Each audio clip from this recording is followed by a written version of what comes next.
그 3절, 3절을 중심으로 2절, 3절 이렇게 중점으로 이렇게 본 것 같아요. 자, 그리고 이어서 보겠습니다. 여러분 3절이 뭐였는가 여러분 기억을 하시죠? 그때가 되면 하나님의 공의가 완전히 이제 이스라엘 땅에 세워지면 이 아버지와 어머니가 자기 아들도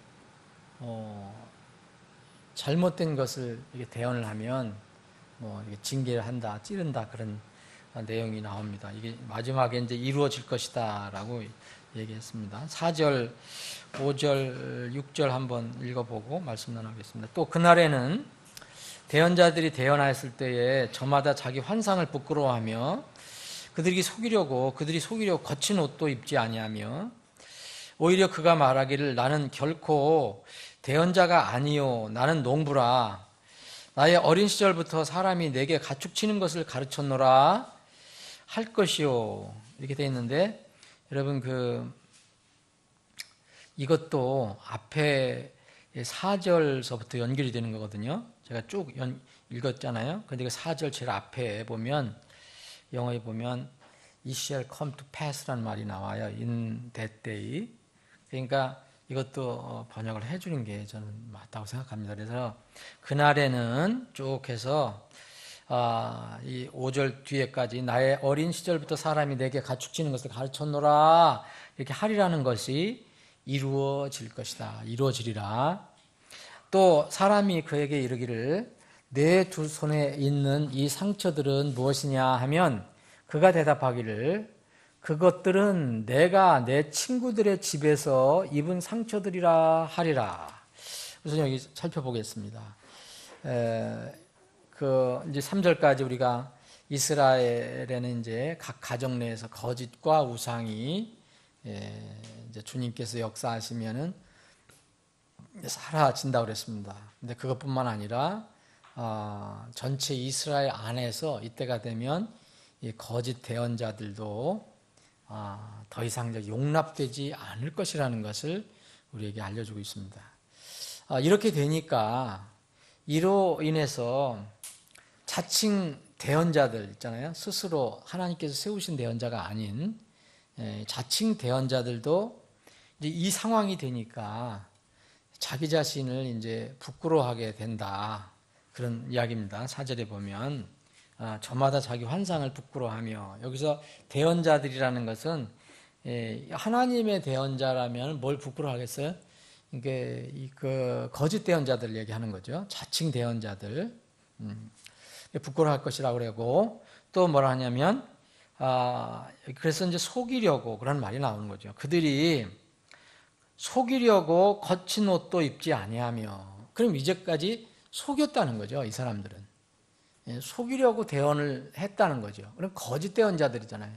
하나님께 세우신 대언자 아니면 다 거짓 대언자예요. 자기가 아무 진지하게 해도 하나님의 말씀을 전하지 않는 거기 때문에 그래서 그들이 속이려고 거친 옷도 입지 아니하다. 그럼 거친 옷도 입지 아니한다. 이런 상황이 되니까 이스라엘의 공의가 이제 펼쳐지고 심지어는 가정에서도 어떤 자기를 낳은 아버지와 어머니가 자기 아들이 거짓 대언을 하면은 그를 찌른다까지 하니까 이런 상황이 되니까 이런 것이 이루어진 것이라고 하니까 이 거짓 대언자들이 이제 어떻게 될 거냐 자기가 이제까지 했던 것을 부끄러워하면서 이제까지 다른 사람들 속이려고 했던 이런 행동을 숨기려고 한다는 거예요. 그래서 속이려고 거친 옷도 입지 아니하며 이 거친 옷이라는 것을 우리가 어떻게 이해해야 될까?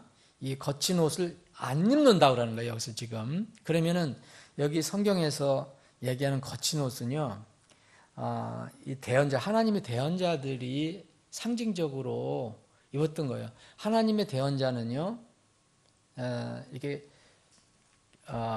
아주 뭐랄까 호화스럽고 품질이 좋고 비싼 옷을 입지 않았어요. 그런 사람은 어디를 가라 그랬어요? 예수님이 왕궁을 가라 그랬어요.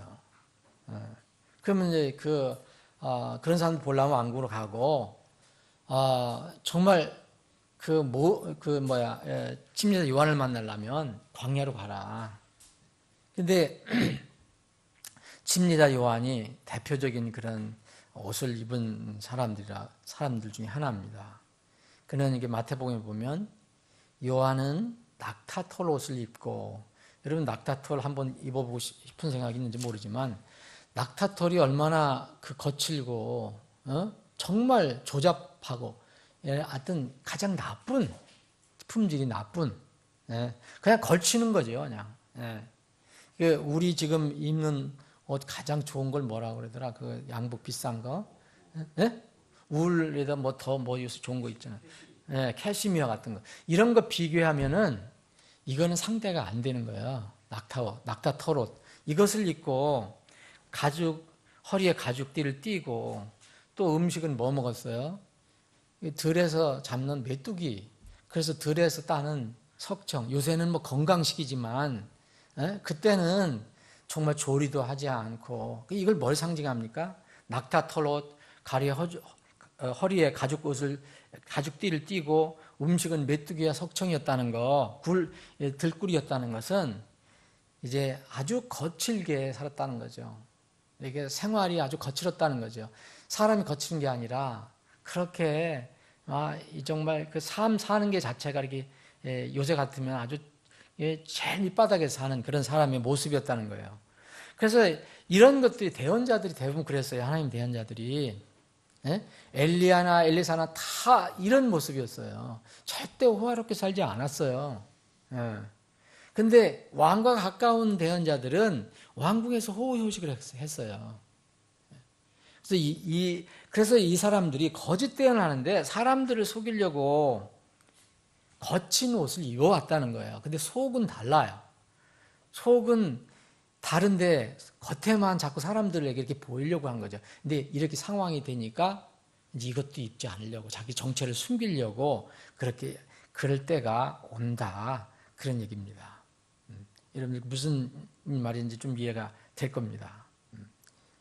그래서 거짓 대언자들은 사람들 속이기 위해서 이제 몇몇 위대한 대언자들의 그런 독특한 복장, 이것들을 흉내내서 이렇게 사람들에게 자신은 하나님의 대언자처럼 이렇게 믿게 했는데, 이제 이런 상황이 되니까 이제 그것을 하지 않을 것이다.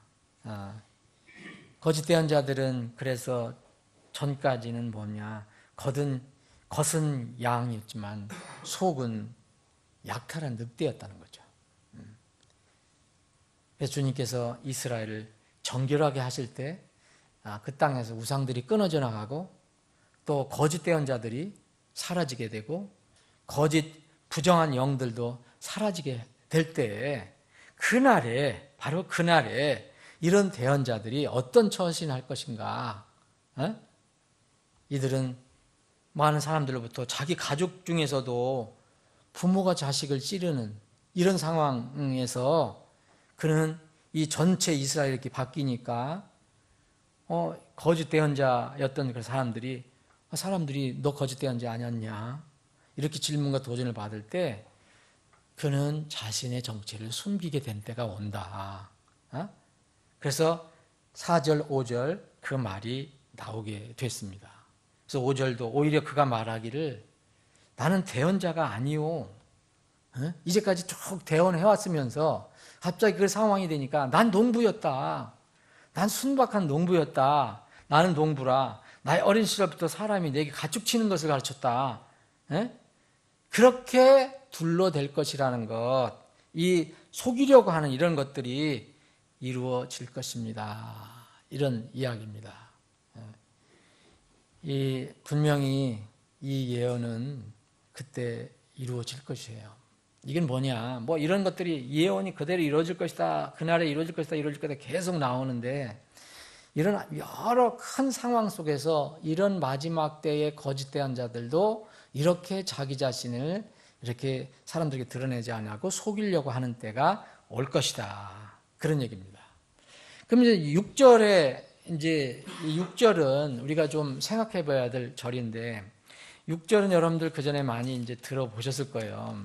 예수님과 관련돼서 이야기를 할 때, 뭐 스가랴서 전체를 다 이해 못해도 스가랴서 13장 6절 하면 이거 예수님의 대언이다. 예수님이 이렇게 그 고통받으시는 그런 예언을 한 것이다라고 이렇게 주로 얘기한 것을 들으셨을지도 모릅니다. 저도 많이 들었고, 저도 스가랴서를 깊이 연구하지 않을 때는 그냥 한 절만 딱 보면 그렇게 생각할 수도 있고, 그래서 여기에 보면 13장 6절에 보면 또 사람이 그에게 이르기를 네 두 손에 있는 이 상처들은 무엇이냐 하면 그가 대답하기를 그것들은 내가 내 친구들의 집에서 입은 상처들이라 하리라.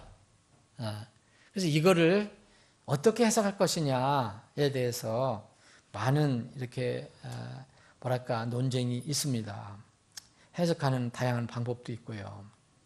근데 그래서 몇 가지를 제가 한번 소개해 드려 볼게요. 그리고 여러분들이 한번 잘 생각을 해 보십시오. 이 거짓 대언자, 이거 앞에 나와 이제 연결이 되는 거잖아요. 또 사람이 그에게 그랬어요. 그에게. 그래서 이 거짓 대언자를 마지막 때에 사람들에게 자신의 정체를 숨기고 속이려고 하는 결정적일 때 예수 그리스도가 오실 때 이 자기의 정체를 숨기려 하는 적그리스도일 것이다 라고 해석하는 경우도 있어요. 그런 사람도 있어요. 또 어떤 사람은 이 3절에서 우리가 본 것은 아버지와 어머니가 거짓 대언을 하는 자기 아들을 찌른다고 그랬잖아요. 그러니까 그 찌름을 당한 그 사람일 것이다 라고 해석을 하는 사람도 있습니다. 이것도 상당히 뭐 이렇게 의미가 있다고 생각이 됩니다. 또 다른 해석이 있는데 지금 이렇게 말씀드린 대로 기독교인들에게 가장 익숙한 그런 주장입니다. 기독교인들한테 가장 들은 것 중에서 많은 익숙한 누구냐? 이게 누구를 가리키는 거냐? 예수님을 상징하는 것이다라고 이렇게 이야기합니다. 지금도 많은 어떤 그런 책이라든지 이런 데 보면 또 이렇게 또 그리스도에 관해서 그리스도 예언에 관해서 공부할 때 그렇게 가르치는 것도 있습니다. 그래서 내가 내 친구들의 집에서 얻은 상처들이다. 이렇게 얘기하는 것을 이제 예수 그리스도의 십자가의 사건의 예언이라고 그렇게 해석하는 경우가 지금 기독교에서는 참 많습니다. 저도 그렇게 들었고, 저도 연구를 하지 않았을 때는 전에 그렇게 생각을 했고, 스가랴서를 처음부터 끝까지 연구하지 않을 때는 이렇게 들었고. 그런데 잘 한번 생각해 보면 여기 앞에는 거짓 대언자라는 것이 드러났거든요. 근데 또 사람이 그에게 이르기를 그랬어요. 그럼 이게 분명히 연결이 되는 것 같아요. 만약 이렇게 요거 6절만 딱 따서 이건 예수 그리스도다라고 얘기하면은 이제 문제가 생겨버리는 거예요. 한 절만 가지고 있을 때는 모를 수 있는데, 그래서 이거를 이제 그러면 내 친구 집에서 내가 내 친구들의 집에서 입은 상처다 얘기할 때 흔히 예수님이 동족 유대인들에게 상처를 받았잖아요. 그리고 유대의 종교 권력, 이게 종교인들한테 돈을 받고 팔아버린 그 가룟 유다를 흔히 이제 친구로 생각하잖아요. 그래서 그것을 가리키는 것이다. 그러니까 예수님이다라고 이렇게 해석을 하는 경우가 있습니다. 딱 한 절만 얘기할 때. 근데 몇 가지 조금만 깊이 생각해 보면 이렇게 해석하는 건 좀 어려움이 있다라는 것을 알게 됩니다. 예수님은 여기 손뿐만 아니라 옆구리도 큰 상처가 있었어요. 머리에도 상처가 있었고요. 채찍 맞으셨죠. 가시관, 멸관 썼죠. 몸에 깊은 상처가 있었어요. 근데 이 사람은 손에 상처만을 얘기하고 있어요. 두 번째, 분명히 가룟 유다가 예수님의 친구였어요. 친구라고 얘기했어요, 예수님이. 그런데 가룟 유다에게 배반을 당했지만 가룟 유다의 집에서 배반을 당한 건 아닙니다. 그죠? 어디서 나중에 죽으셨느냐 하면 로마 제국의 사형 집행 도구인 십자가에서 최종적으로 돌아가셨습니다.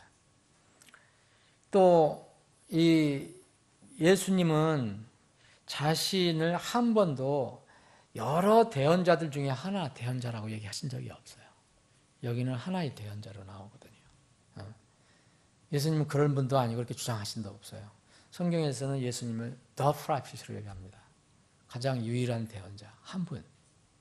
근데 그 외에도 많은 대언자들이 있거든요.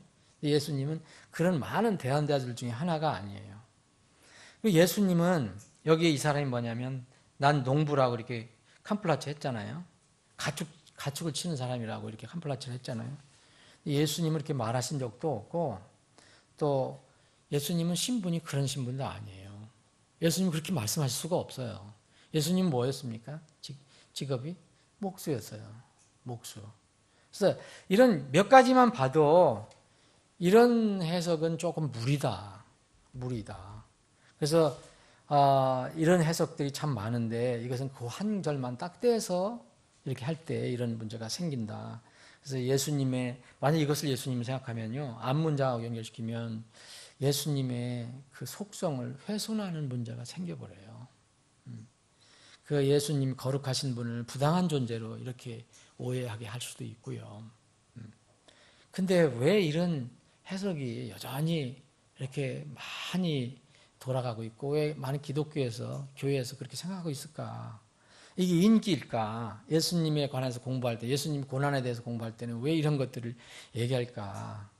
이제 우리가 성경을 공부하는 이유, 우리가 성경을 다 할 수는 없지만 우리가 성경을 공부하는 것은 무조건 듣는 게 아니라 성경이 그러한가 베레아 사람들처럼 공부하고 듣는 거는 정말 시간이 있으면 가서 성경 확인을 해봐야 된다는 거죠. 근데 대부분의 지금 기독교인들은요, 그냥 이렇게 말하면 목사가 말하고 강사가 말하면 그냥 받아들이는 경향이 있어요. 좋은 점도 있죠. 점도 있는데 이게 이제 나쁜 사람들한테 만나면 거의 속아버리는 거예요. 그래서 그러한 정말 기도하고 묵상하고 이런 것이 아니고 그냥 편리한 것을 이렇게 추구하는 이런 것 때문에 이런 거 그냥 누가 이거 예수님에 대한 것이다라고 얘기하니까 그냥 다 믿는 그런 어떤 것이 아니겠느냐 생각이 들어요. 그럼 이게 뭐라고 여러분들 생각하십니까? 그 사람이 어떤 사람인지 이 사람을 만났죠. 대언자를 만났잖아요. 대언자를 만난 거예요. 이 사람이 자기 정체를 숨겨요. 그러니까 이 사람 옆에 있는 사람이 그 사람 보고 그러면 네가 가축 치는 자였다고 너 농부였다고 너 대언을 하지 않았다고 그랬는데 그리고 이제 더 이상 나는 옛날 대언자가 이제 거친 옷을 입으면 대언자로 간주됐으니까 거친 옷도 안 입고 그런다니까. 그런데 다 그렇다 좋다 그러면 네 손에 있는 건 뭐냐 이렇게 묻는 거죠. 어떤 사람이 이 사람을 보고 그러면 내 두 손에 있는 이 상처들 뭐냐 이렇게 물어보는 거예요. 그랬더니 이 사람이 그 대언자가 대답하기를 그것들은 내가 내 친구들의 집에서 입은 상처들이라 이렇게 대답을 했어요. 그러면 이게 왜 예수님이 아니냐 이거예요. 이게 그 이스라엘의 그 대언자들과 상당히 밀접한 관계를 가지고 있다. 이 사람은 자기가 거짓 대언자가 아니었다는 것을 이렇게 드러내기 위해서 대언자가 아니었다. 난 대언자 아니었다. 농부였다. 가축 치는 자였다. 그렇게 변명을 앞으로 할 것이라는 거예요. 마지막 때. 그런데 그 대언자의 정체를 의심하는 사람은 그럼 내 손에 있는 게 뭐냐? 상처가 뭐냐? 이렇게 물으면 그 대언자를 의심받는 사람은 그것은 내가 내 친구들 집에서 입은 상처다라고 둘러 말할 것이라는 거예요. 그러면 이 사람이 왜 거짓 대언자라는 것을 왜 알 수 있습니까? 이건 예수님이 아닙니다. 절대 예수님 아니에요. 그를 지켜본 사람이 그가 마지막 때 정말 분별력을 가지고 있는 사람이 그를 봤을 때 의심하게 된 것이 바로 손의 상처였어요. 그 사람, 대언자가 가지고 있었던 손의 상처였다. 그러면 손의 상처는 뭐냐? 여러분 옛날 그 이스라엘 대언자들은요, 하나님의 대언자와 정말 두드러지게 차이 나는 게 있었어요. 하나님의 대언자는 하나님이 보내셔야 되죠. 내 마음대로 가는 게 아니고 가는 거예요. 하나님이 가라 그래서 가요. 근데 거짓 대언자들은 하나님의 이름을 얘기하고 하나님께서 나를 보냈다고 얘기하지만 하나님 뭐냐면 내가 보낸 적 없다. 자기가 갔다 얘기해요. 그런데 이런 큰 차이고 또 하나는 뭐냐면 하나님의 대언자하고 거짓 대언자하고 이렇게 이렇게 다툴 때 보면은 하나님의 대언자가 말하는 것은 그대로 이루어져요. 근데 거짓 대언자들은 이게 하나님이 믿는 게 아니고 거짓 그 악한 영을 믿기 때문에 그 자기가 얘기한 것도 이루어지지 않을 때가 있어요. 물론 흉내를 내는 것도 있어요. 모세 앞에서 그 거짓 대언자들이 이렇게 한 것도 있잖아요. 어느 정도까지는 할 수도 있지만 결정적인 것은 못해요. 왜냐하면 그건 창조주 하나님만 하실 수 있는 것, 그런 것들이 있기 때문에.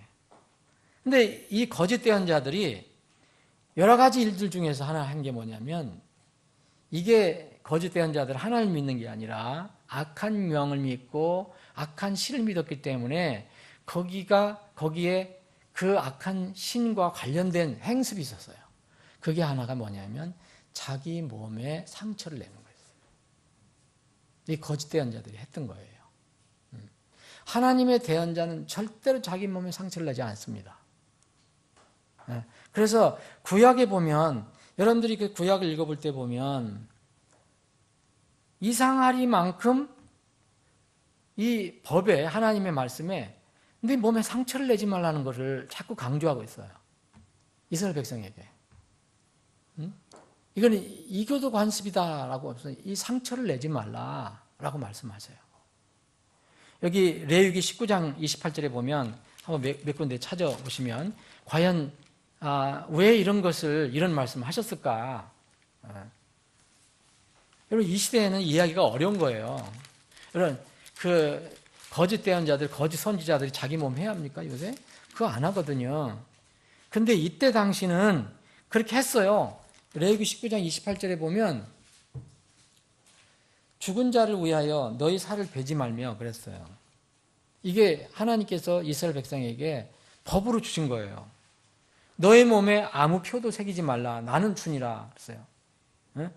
이거 여러 가지 금지한 내용이 있는데 이것은 너는 이제 그 거룩한 백성이니까 내가 거룩하니 너희도 거룩하라. 그래서 다른 이교도 민족과의 차이점을 강조한 것이 레위기의 주제는 거룩이에요. 거룩. 그러면 거룩은 다른 이방 민족과 차이가 있어야 된다는 거예요. 그들과 똑같으면 안 된다. 그래서 너희들은 이스라엘 백성은 다른 이교도 민족이 하는 것처럼 하지 말라. 그 중에 여기에 요술 부리고 때를 관찰하고 머리카락을 둥글게 깎고 수염끝을 훼손시키고 그리고 28절에는 죽은 자를 위해 너희 살을 베지 말고 너희 몸에 아무 표도 새기지 말라. 나는 주 하나님이라. 이건 왜 이렇게 했느냐? 이스라엘 백성들이 이 가나안 땅에 있는 그 이교도들의 풍습을 배울 수 있기 때문에 이런 법을 주신 거예요. 이런 것들이 곳곳에 있어요. 거기 21장 5절에도 보면 제사장들은 머리를 대머리로 만들지 말고 수염 끝을 깎지 말며 살을 베지 말고 자기 몸에 상처를 내지 말라는 거예요. 손에다 상처를 내지 말라는 거예요. 이걸 아주 법으로 주셨어요.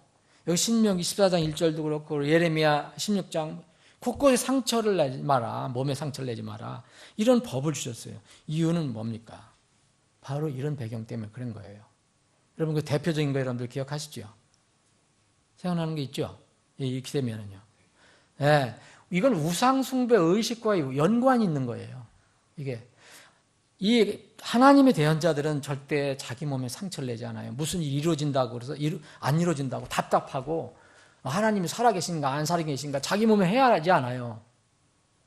그런데 거짓 대언자들은 우상 숭배하는 자들은 이런 일을 했어요. 이게 화가 나서 그런 게 아니라 이런 관습이 있었기 때문에 그렇게 한 거예요. 이건 우상 숭배 의식과 절대로 관련이 있는 것이 틀림없습니다.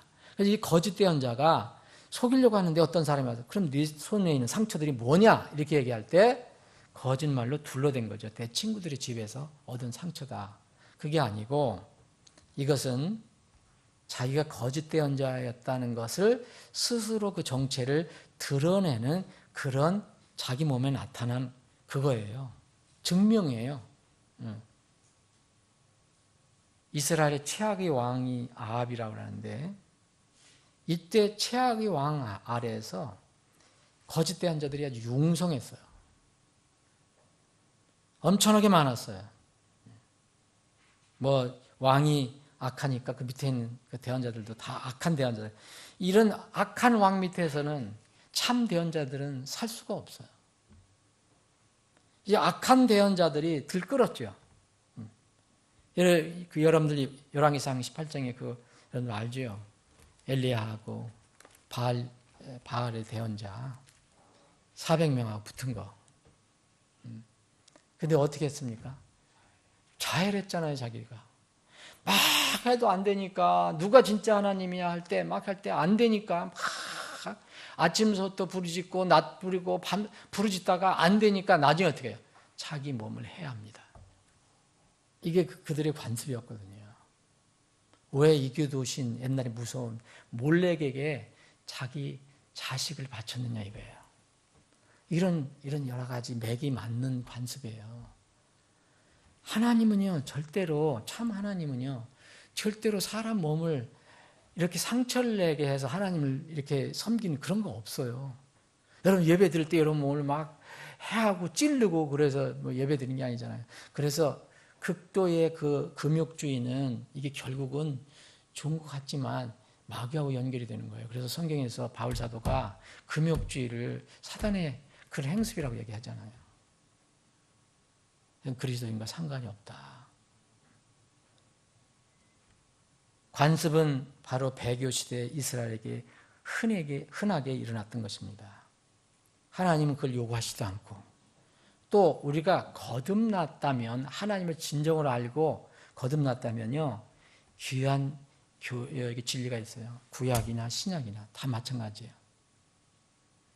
거짓 신은 그 사람이 숭배하는 사람의 몸까지도 요구할 때가 있어요. 다 속는 거죠. 자기를 드릴 수 없으니까 다른 사람을 잡아서 드리는 거죠. 제물로. 하나님은 절대 그런 분이 아니에요. 하나님은 우리 몸을 귀한 거로 여기셔요. 그래서 특히 거듭난 그리스도인들은요, 자신의 몸을 잘 관리해야 됩니다. 정말 잘 관리해야 돼요. 여러분 고린도전서 6장 19절 20절 이번에 외우는 그런 구절 중에 하나인데 이게 뭡니까 여러분? 우리가 구원받으면 이스라엘 고린도 교회 성도들에게 고린도 교회에게 주신 말씀인데 고린도 교회에 여러 가지 나쁜 게 있었는데 그 중에 하나가 성적 타락도 있었어요. 성적 타락. 성적 타락이라는 것은 이게 합법적이지 않은 것과 연결이 되면 그게 뭐예요? 다 그것과 동일하게 보인다고 그랬거든요. 근데 이 성전이 우리 몸이 성전이라고 얘기하지 않아요? 도대체 무슨 말이냐? 너희 몸이 하나님께로도 받은 바. 네가 네 몸을 만들었냐? 그게 아니잖아요. 너희가 하나님께로 받은 바 너희 안에 계신 성령님의 전인 줄 너희가 알지 못하느니라. 그러니까 우리는 구원받은 순간 우리가 몰라도 하나님께서 예수 그리스도의 피값으로 우리 몸을 사신 겁니다. 몸, 영, 혼 모두 사신 거예요. 전에 이제 마귀에게 팔려 있다가 죄 때문에 다 사신 거예요. 그래서 이렇게 얘기해요. 너희는 너희 자신의 것이 아니다. 주께서 값을 치르고 너희를 사셨기 때문이라. 그래서 결론은 뭐냐? 그러므로 하나님의 것인 너희 몸과 영으로 하나님께 영광을 돌리라. 근데 여러분 이거 보세요. 자기 몸을 해야 하는 이 풍습. 요새 종교 보세요. 거짓 종교들 특징이 있죠. 조금 종교가 깊이 들어가면 겉에는 몰라요. 조금 깊이 들어가면 모든 종교가 이런 단계에 들어가요. 이 불교 여기 들어가 보죠. 들어가면 어떻게 됩니까? 자기 몸을 학대하는 단계로 들어가요. 그리고 힌두교도 마찬가지예요. 여러분 힌두교 그 인도에서 일어나니까 가끔 더 보죠. 거의 자기 몸 학대예요. 그리고 기독교는 없나요? 뭐 기독교라고 할 수도 없지만 카톨릭 들어가 봐요. 카톨릭 점점 깊이 들어가 봐요. 어떻게 합니까? 자기를 학대하잖아요. 자기 몸을. 소위 금욕이라는 이름으로. 이것이 다 연결이 되는 겁니다. 분명히 이렇게 했어요. 너희 몸이 너희 거 아니다. 하나님께서 값주고 하셨으니까 그 몸과 하나님의 것인 너희 몸과 너희 영으로 하나님께 영광을 돌리라. 우리는요, 우리 몸 마음대로 쓸 권리가 전혀 없어요. 거듭난 사람은. 그래서 자살은 엄청난 죄입니다. 구원받은 사람은 자살을 하지도 않지만 자살을 한 사람은 이거는 내 몸 내가 자살한다고 생각하지만 이건 엄청난 죄예요. 아니, 구원받지 않은 사람도요, 사실 누가 창조한 겁니까? 근데 그리스도인은 말할 것도 없어요. 예수님 피값 주고 산 몸을 자기가 왜 자살해요? 이건 엄청난 죄죠. 그래서 이런 진리를 알면 그런 일을 할 수가 없어요. 여러분, 우리가 바울 사도가 이 데살로니가 교회 성도들에게 이런 얘기를 해요. 우리는 맨날 영을 얘기하지만 영은 굉장히 중요해요. 영혼이 먼저예요. 그러나 구원받으면요, 몸도 중요합니다. 그래서 몸 관리하라는 거예요. 여러분, 영혼을 제쳐놓고 몸에 치장하고 영적인 것은 아무 상관없이 막 몸만 배불리고 몸만 기름 내려고 하는 사람 있잖아요. 그건 잘못된 거지만 구원받은 사람은 몸이 있어야 섬길 수 있어요, 여러분. 그런 이유로다가 바울 사도는 고린도 교회 성도들에게 얘기했어요. 내가 너희들을 위해서 기도한다. 하나님께 기도하는데 너희 온 영과 혼과 몸이 하나님께서 오실 때까지 보존되기를 내가 기도한다 그랬어요. 그래서 여러분, 우리의 몸과 영과 혼, 이거 귀중한 겁니다. 여러분, 그러면 내 혼과 몸이 영 귀중하면 다른 사람의 혼, 영, 몸도 중요한 거잖아요. 그래서 이 신약시대 그리스도인들은 다른 사람들을 학대하지 않는 겁니다. 이 재침의 성도들은 절대로 복음은 강하게 전하지만 그 사람을 강요하지는 않아요. 그런데 캐톨릭은 어떻게 했어요? 자기들 교리에 안 맞으면 붙잡아다가 고문하고 주의까지 하는 거예요. 이건 성경의 진리를 너무 몰라서 그런 거예요.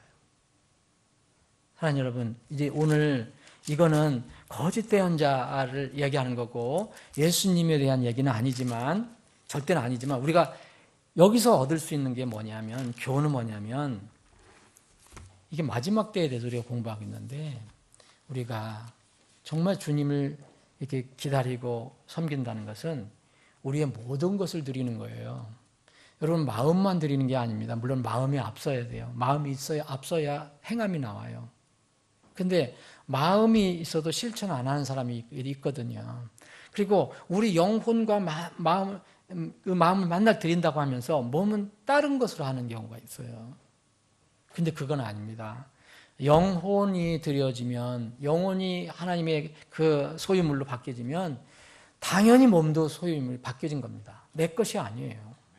그래서 내 몸을 함부로 쓰는 거 아니에요. 갈 때가 따로 있고 안 갈 때가 따로 있고 내 몸을 어떻게 관리하는 게 다 분별이 돼야 돼요.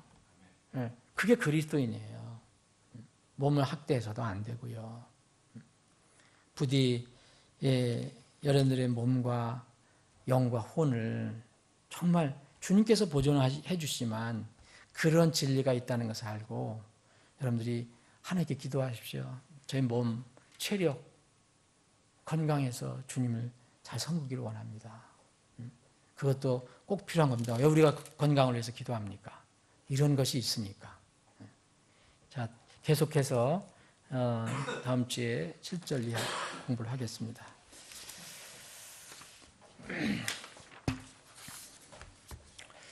아버지 하나님, 오늘 저희들에게 믿음을 주셔서 또 3일 저녁에 모여서 함께 주님을 찬양하고 또 이 시간은 하나님 말씀을 나누고 또 다시 머리 숙여 기도할 수 있는 시간을 주심을 감사합니다.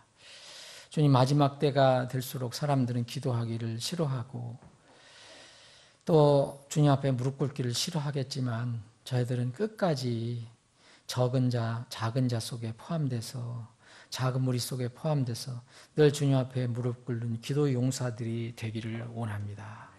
우리의 기도를 들어주시기를 원합니다.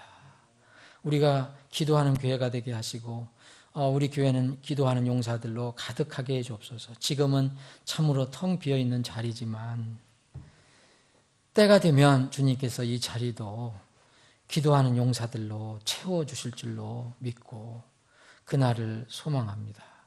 주님, 우리가 기도할 제목이 참으로 많이 있습니다.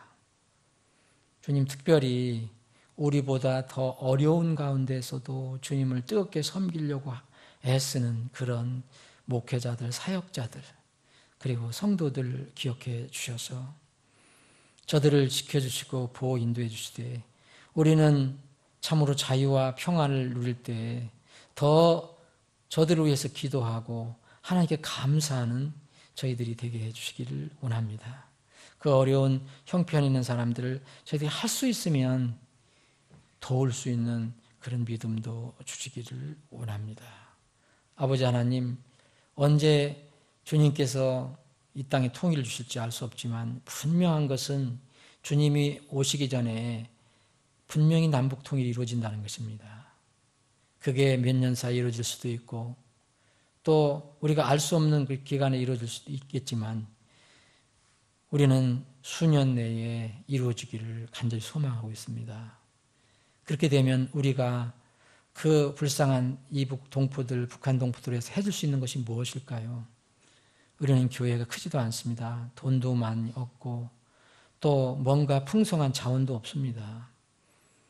그러나 저희들이 하나 가지고 있는 게 있습니다. 바른 말씀입니다. 오염되지 않은 말씀입니다. 이 말씀을 우리는 저들에게 값없이 나눠줄 수 있습니다. 이 일을 저희들이 참으로 두려운 마음으로 그리고 참으로 주님 앞에 늘 무릎 꿇으면서 이 일을 감당하고 있습니다. 그런데 저희들이 힘이 너무 연약합니다. 주님, 이 사역이 완성될 수 있도록 도와주시기를 원합니다. 법인 설립을 위해서 저희들이 기도하고 있습니다. 주님, 간증을 위해서도 저희들은 개인이 아닌 법인으로 이 사역을 하기를 원합니다.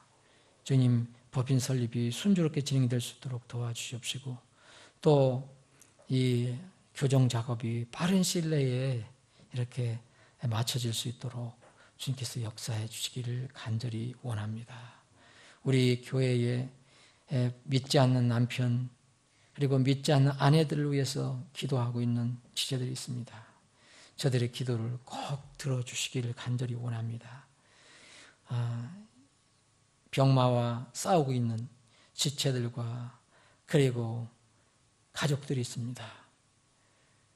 이길 수 있도록 도와주시고 힘을 낼 수 있도록 도와주시고 완전히 깨끗하게 치료해 주셔서 건강한 몸으로 주님을 섬길 수 있게 해주시기를 간절히 빌고 원합니다. 앞으로 있을 아버지 하나님 성경 암송대와 성경 캠프도 참으로 주님이 기뻐하시는 우리에게는 큰 은혜가 되는 그런 행사가 될 수 있도록 주님께서 도와주시고 준비해 주시옵소서. 이 저녁에 우리 사랑하는 지체들이 기도합니다. 저들의 기도를 들어주시고 이루어 주시기를 간절히 원하면서 거룩하신 예수님의 이름으로 기도합나이다. 아멘.